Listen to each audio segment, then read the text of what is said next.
के कह दो आंधियों को आबाद है ये आबाद रहेगा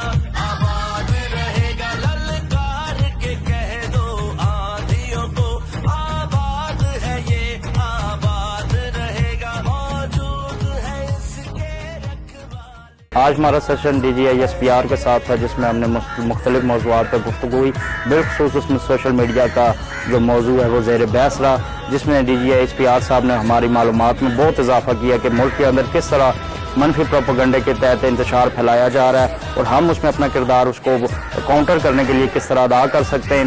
आज हमारा सेशन DGISPR के साथ था। मैं उनका शुक्रिया अदा करती हूँ। उन्होंने हमें हर चीज़ बहुत अच्छे से समझाई कि किस तरह हमारी सोशल मीडिया पर फेक न्यूज़ चलाई जाती है और हमारी पाक आर्मी को जो है वो बदनाम करने की कोशिश हो रही है। ISPR विंटर इंटर्नशिप 2025 में है और जिसमें हमें बताया जाता है कि किस तरह से सोशल मीडिया पर प्रोपेगेंडा किया जाता है और आर्मी और पब्लिक के दरमियान जो एक गैप है उसको बहुत ज़्यादा वाइड किया जाता है थ्रू दीज प्रोपेगेंडा। और ये हम तक है, यूथ की ज़िम्मेदारी है कि हम लोग क्रिटिकल थिंकिंग करें और चीज़ों को बहुत क्रिटिकली देखें। DGISPR की तरफ से एक इंटर्नशिप प्रोग्राम का इनेकाद किया गया, जिसमें हमने दुनियाल आज़ाद कश्मीर से पार्टिसिपेट किया।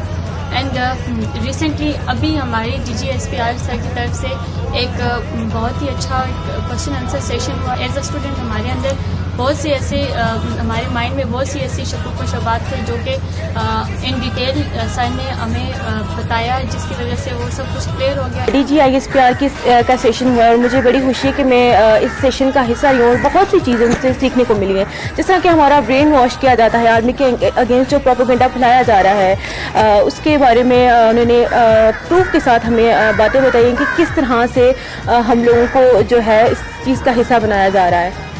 आज हमारा DGISPR के साथ दूसरा सेशन था, जिसमें हमें बहुत कुछ सीखने का मौका मिला, जैसा कि 5th जनरेशन वार, उसके अलावा कश्मीर इश्यूज़ पे उन्होंने बहुत अच्छी बात की। पाकिस्तान कश्मीरियों के लिए हमेशा से आवाज़ बुलंद करता आ रहा है और आगे भी करता रहेगा और UN में हमारा वकील भी है।